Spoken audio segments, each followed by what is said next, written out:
Hey everybody, welcome to Inspire Your Success podcast. My name is Michael Leonard, former corporate zombie turned lifestyle entrepreneur.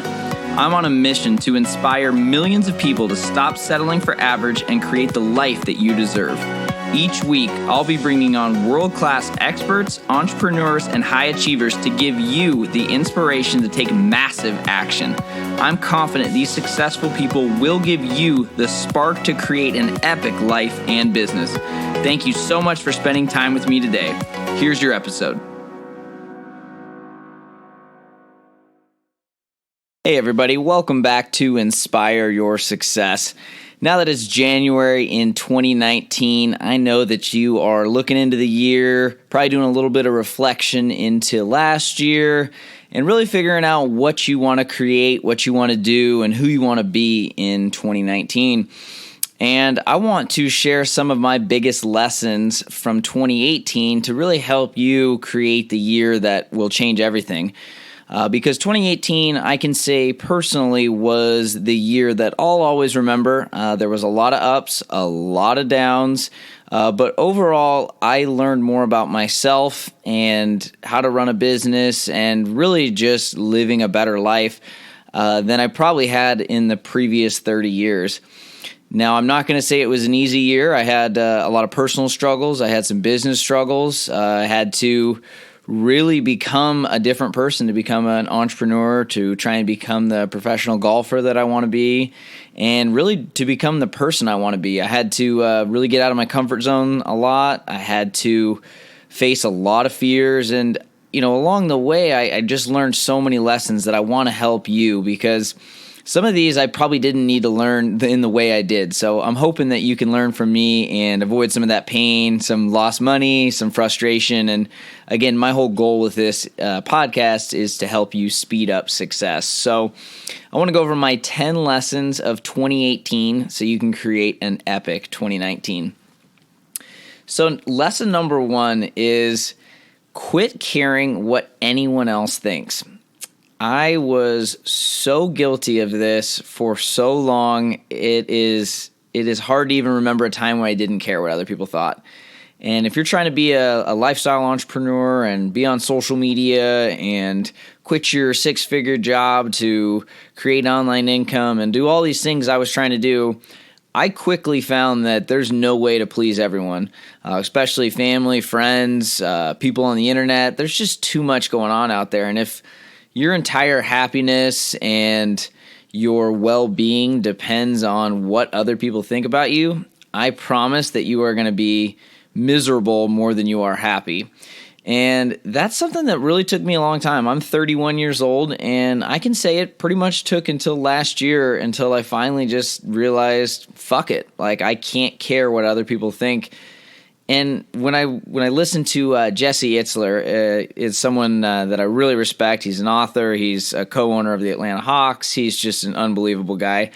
And I remember reading his book, and maybe it was even hearing him speak at an event, and he said, do whatever you want to do every single day, because in 100 years from now, everyone's going to be dead. So it really doesn't matter what other people think. If you want to sing in your car with the windows down, if you want to skip in your way to the store, if you want to create YouTube videos, if you want to quit your job, if you want to do anything, if it makes you happy, then do it. Because we live in this social media era, which is great, but also is very difficult at times, and I'll get into that later. But we live in a time where all we care about is what other people think, and it's holding you back. It held me back for too long. It held me back from doing this podcast. It held me back from creating more content. It held me back from doing the things I wanted to do. And at the end of the day, don't try and impress anyone else but yourself. I think that is the biggest thing for me, is just learning that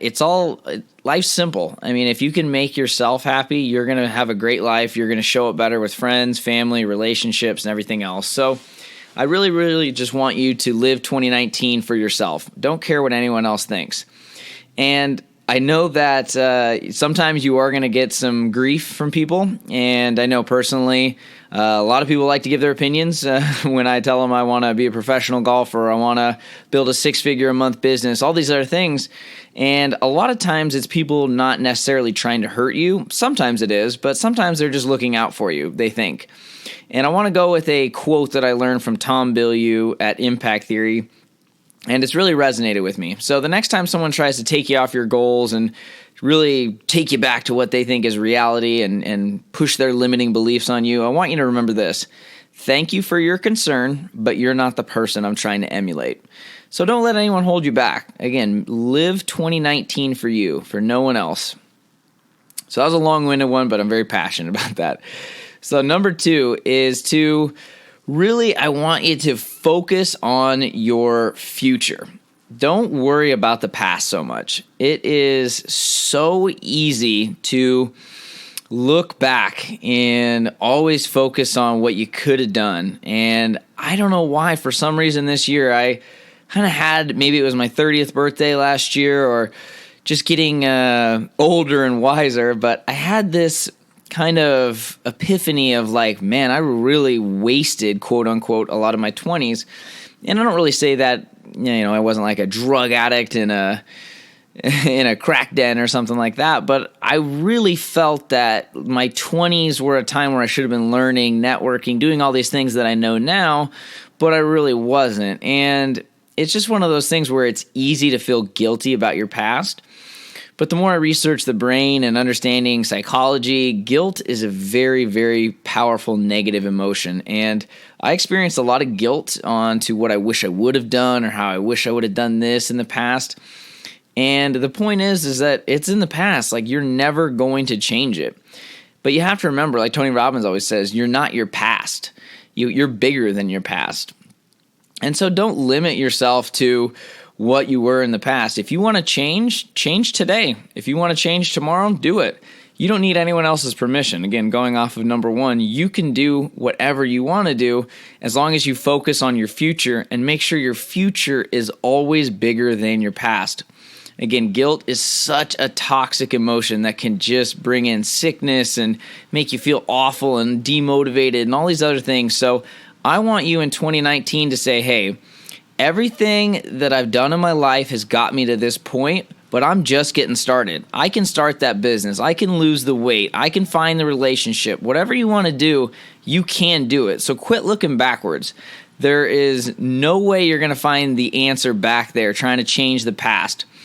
And I remember when I was at Thrive, which is a great seminar I could not recommend more in Las Vegas, coming up here in May. And I remember hearing Ed Milet, one of my favorite entrepreneurs, talk, and he said, there's a reason that your rear view mirror is very small and your windshield is huge. It's just exactly how your past and your future is. Your past is that rear view. Look in it a little bit, learn from it, but focus on the future. Your future is bright. You can't even imagine how much your life can change in 6 months or a year if you put your head down and really put in the work on yourself or in your business or whatever you're trying to do. So focus on the future. The third lesson is to check the stories that you're telling yourself, because the human mind is insane. I love it, but we are so programmed for so many things that the more I study it, the more I'm baffled by how many people just tell themselves the same stories over and over again every single day, thus creating the same day, the same week, the same month, the same year. And that's probably why a lot of you might feel stuck from the last year to the previous year to the previous year. I feel like for me, from 26 to 28, 29, I was pretty much living the same year every year. I got a little bit of a raise, but I might spend a little bit more money, maybe go on a different vacation. But for the most part, my stories, my thoughts, my beliefs were all the same. And so I really recommend you to check your stories. If you're telling yourself, I'm not a runner, you're never going to be a runner. If you tell yourself that you're never going to start a business, you're never going to start a business. So you have to be super careful about what you're telling yourself. And a lot of times you don't even realize that you're telling yourself these stories, because the mind, I guess, I think it's anywhere from 30 to 50,000 thoughts a day that you experience. Now, 70% of all thoughts are negative, and that is because of the ancient part of the brain, the reptilian part of the brain. It's just trying to protect you. It's not anything necessarily that you're doing, but most thoughts are negative until you reprogram yourself to be positive. So you have to realize that when all these negative thoughts come through, just realize that everyone has those at times. You have to just fight past them, and you have to learn to just let the thoughts go by. You don't have to attach to that individual thought.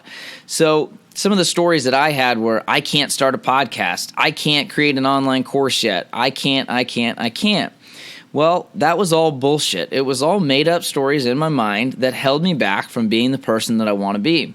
And ultimately, the person I want to be is someone that shares value on a podcast, on YouTube, with blog posts, Medium articles, and everywhere else, because I want to help people succeed in life and business. But I had my mind holding me back because I was worried about what other people would think. I was trying to think my past, I wasn't very good at this YouTube thing, or I don't know anything about podcasting. So I had all these stories that got in the way. And finally, I realized you have to be very careful about the stories that you tell yourself, because 90% of every thought you have every single day is the exact same as it was the day before. So you need to really check yourself. Don't limit yourself anymore. Make 2019 the year where you create and write your own story. You are the hero of your story. And think about it like this. In any movie that you really like, it's always that comeback scene where people realize they hit rock bottom, or they find out they can't be like this, they can't be at this weight, they can't be at this business, or whatever it is, and they take it upon themselves to make the change. And you can do that too. So please do not limit yourself with your negative old stories from the past. Number 4, be yourself. Now, I know this is kind of like the other ones, but here's what I mean. I get really into following people online like Ed Milet, Tom Bilyeu, Lewis Howes, all these great entrepreneurs that are basically idols, mentors, and eventually what I want to be peers. But I found myself getting to the point where I was trying to be exactly like them. Now remember, you are you. You are no one else. So remember that you're enough. You don't need to try and be like that social media star, that fitness girl you like, or that entrepreneur, that bodybuilder, whatever it is. Remember that you just need to focus on being yourself. Idols are great. If you want to focus on having idols, I completely agree. But take away things like their work ethic or their ability to show up or just their commitment or dedication. Take those traits. But remember to always be yourself. Don't try and be anyone else. The most successful people in the world, like Mark Zuckerberg or Warren Buffett or anyone like that, they're not trying to be anyone else. So why should you? Just remember that, again, you are enough, and be yourself, have some fun, let loose, and don't try and copycat anybody in 2019. Number 5 is a lesson that I did learn from one of my mentors and idols, I guess, Ed Milet. And he talks about this a lot, and he says that you need to live a life of blissful dissatisfaction. And I couldn't agree more. So one of the biggest things for me in 2018 is that I was kind of letting myself off. I was thinking I wasn't making enough money on the business side. I wasn't quite where I wanted to be with my golf game. I definitely wasn't where I wanted to be with my fitness. But I kept kind of just trying to love myself and just be like, you can do it. You're okay. You're not that overweight. You're not that bad. You're going to get it. And while you should definitely engage in a lot of positive self-talk, about 20% of the time, you should use that and be pissed off with where you are. If you're not making the money that you want to make, be pissed off about it. Use that 20% of rage, of anger, of frustration, of whatever you're experiencing, and use that to change. Because if not, it's easy to just keep going down that path. So I want you to be blissfully dissatisfied in 2019. Be happy with where you are, but know that if you're in the same spot tomorrow, you're not growing, you're not evolving. And the human mind is always wanting to grow. As Tony Robbins always says, progress equals happiness. So you need to focus on growth.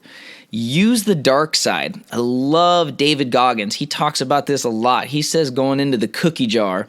And I really recommend that you read or watch more of David Goggins. It is an incredible watch and a lot of great lessons in his new book. But what I want you to do is use that dark side. Don't feel like you just have to be happy all the time. If you're going to be pissed off, use that rage to change. Don't stay the same that you were and expect different results. So get blissfully dissatisfied. Number 6, morning and evening routines are the only way to be successful. So in the podcast, I've interviewed a lot of entrepreneurs and authors and experts, and I've went to probably 10 different events in 2018. I went to masterminds and seminars and read over 50 books, and one of the most common things I always saw in there was the ability for people to have great morning and evening routines. So I can't stress this enough. If you wake up and hit the alarm and hit snooze and then roll out of bed, grab some coffee, rush to work, you are starting the day behind. The average CEO wakes up 3 hours before they even get to the office. Now, I'm not saying you need to do that, but if you are trying to reach a big goal, you probably do need to do that. So I always recommend, and I'll talk about this way more in a separate podcast because morning and evening routines changed my life, but I always recommend starting with an evening routine to set your morning up. Now, evening routines, again, don't have to be anything crazy. It can be 5 minutes, writing in a journal, scheduling what you're doing tomorrow, and being grateful for a few things before you go to bed. I mean, it's as simple as that. Morning routines, I usually spend anywhere from 10 to 60 minutes in the morning, depending on what my schedule looks like or how I'm feeling or what I want to do. And again, morning routines I'll talk about more in depth, but some of the things I use are simply getting up and drinking at least 16 ounces of water. It's looking at my goals, looking at my vision board. It's thinking about what kind of future I'm trying to create, and either I do some sort of meditation or a gratitude journal or writing in a journal my goals or things like that, just to set myself up, because we get in the habit of go all day, but we forget that if we're not right, we're not going to show up right at work, with our friends, with our family. And so you need to spend some time, and the morning should be about you. It shouldn't be about anyone else. If you have kids, find a way to get up earlier or schedule it ahead of time. It really comes down to scheduling you and scheduling time for you, so that way you can be the best version of yourself. And I know people think, I need this sleep, I need that. Like, find ways to just sleep a little less or go to bed earlier. I'm not saying you need to wake up at 4 a.m., but I am saying that almost every person that I've found that's a very successful, either financially, spiritually, mentally, emotionally, is always having some sort of work on themselves with a positive, empowering morning routine. Another thing here is lesson number 7. It's about goals. Now, I'm not going to talk about how to set goals or how you should do it here in 2019. I have a separate video for that. But I want to talk about celebrating goals in 2019. And it's something that I sucked at in 2018. I accomplished more than I had ever done in a year as an entrepreneur, as a golfer, as a person. But man, was I bad about it. I just was like, well, I'm not where I want to be, so I'm not even going to celebrate. But that is toxic. And I know a lot of people do that. So I want you to celebrate everything you do. Life should be a celebration of you. Now, that doesn't mean you need to be a vain person or be an asshole online or whatever people think about it from there, but I want you to celebrate for yourself, and you need to do that really because of what it does to your brain. Because when you celebrate many wins, even if it's something as small as reaching out to a new prospect at work or talking to a new person that you want to go out with or losing a pound in a week, whatever it is, celebrate the little goals, even if they're not the big goals, because your brain gets a massive hit of dopamine. And dopamine is the feel-good chemical that we're all searching for. Life is just a big chase of dopamine. So you need to celebrate it so you get that dopamine in and it registers with your mind. Hey, I did something good. This is cool. This feels good. You know what? I need to do more of this so I can get more of this going. And that's why it's so easy when you start getting some wins and you start piling up, you get momentum, you get confidence, you get belief, and that's where the really big wins come from. So again, 2019, celebrate you. I don't care how small it is.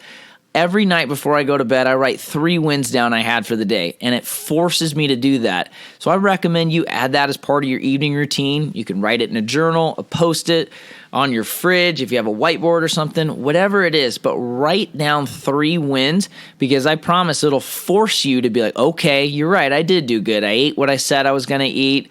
I went to the gym. I prospected. I took a new course. I read a book. Whatever it is, celebrate your wins. Lesson number 8, accountability is key. Now, in 2018, I spent quite a bit of money on different coaches. I hired a podcast coach. I had writing coaches. I had a golf coach. I had a lot of different coaches because I needed some paid accountability in my life. And accountability is a whole nother topic we'll talk about, especially with goals. But accountability just makes sure you show up, because it's easy sometimes if you're having goals and you're not telling anyone or you're not hiring anyone to hold you accountable, to just kind of let them fall by the wayside. So if you don't want to pay for anything, okay, I understand that, but I do recommend that you at least find someone that is trying to do what you're trying to do, whether that's losing weight or starting a business or whatever it is, and find some accountability and hold each other to it. And I would recommend even a small monetary incentive like buying lunch or having to donate to a charity or buying each other something on Amazon, like something, whatever it is, but hold yourself accountable, and I promise you're going to accomplish more. When I hired Omar, the rock star from The Passionate Few, he's my podcast coach. He really held me accountable to releasing YouTube videos, to filming podcast episodes, to reaching out, to getting out of my comfort zone and things like that. So look into paid accountability, whether it's hiring a coach or taking a course where there's homework, or again, just finding someone that you're trying to achieve something with who's on the same path as you.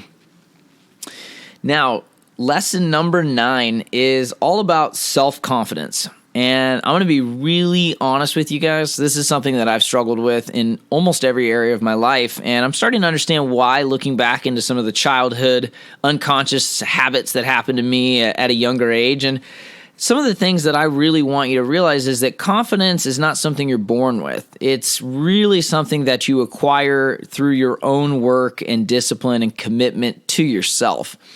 Now, I learned this again from Ed Milet and a few other entrepreneurs, but they talk about self-confidence is nothing more than self-trust. It's keeping the promises that you make to yourself and doing it day in and day out. So if you want to get confident in anything, confidence is just a muscle. You have to learn how to use it, and you have to flex it by actually doing the things you say you're going to do. So as part of my evening routine, I schedule my next day. I think I'm going to do X, Y, Z. I'm going to film these podcasts. I'm going to write these posts. I'm going to do this for clients, whatever it is. If I don't do it all, I found that I kind of just got in the habit of, well, I'm not really a finisher. And I started to realize that I was scheduling too much. And I know a lot of you do that. If you're an achiever, you think, man, I can do so much in a day. It's something that I was guilty of as well. But if you have 17 things on your to-do list and you do 14 of them, that's probably pretty good. But your brain still sees those 3 things you didn't do, which says, okay, well, he doesn't really always say he's going to do all the things he's going to do, or she doesn't always follow through on her goals for the day. So that is a slippery slope to get into. So I recommend scheduling less and completing 100% of everything that you do. Now, of course, you're going to have days where something happens, life happens, something at work, family, whatever. If that does happen, forgive yourself always and keep moving forward. Self-confidence, again, is nothing more than self-trust. So when you say you're going to do something, do it in 2019. All right, guys. Well, thanks for sticking with me here. The last lesson is social media is a bunch of BS. Now, look, I love and hate social media. And here's what I learned in 2018. is that if you use it too much, it can rob you of your joy, your happiness, your satisfaction with yourself, and so many other things. Again, social media, guys, is a highlight reel. Do not think anyone's life looks like it does on social media.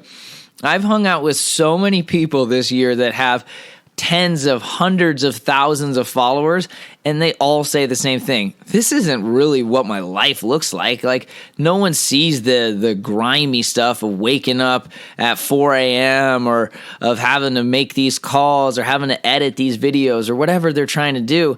So don't think that everything on there is perfect, because it's not. It's a bunch of filters. It's the best moments with the wittiest captions. And don't get me wrong, it's all about social media. You want to be social, you want to share, you want to create great images and things like that. But just don't latch onto it and think, oh my God, my life isn't anything like that. I'm not successful. I don't have this jet or work on a beach or whatever the hell you see that makes you jealous, because I got into that and I realized it was robbing me of my happiness, of my satisfaction with myself, and it really wasn't doing me any good. So I recommend, if you can, to just batch your social media. Don't make it an everyday, all-day occurrence of endless scrolling. See if you can just look at it 2 or 3 times a day for 5 minutes. I promise it's going to help your happiness. There's been several studies that have came out in the last few years about how much depression and anxiety has increased in young people since 2010. Now you might think, what happened in 2010? Well, that's really when Instagram and Facebook and all these social media platforms took off, and that's when the comparison syndrome happened. So please don't compare yourself to entrepreneurs or, God forbid, Kim Kardashian or whoever you follow. Please don't compare yourself. Their life has struggles. They have ups. They have a lot of downs too. And the really cool people will share those. I think the more vulnerable people you can follow, I think those are the best people. But again, just remember that social media is not always what it seems. Now, those are my 10 lessons from 2018.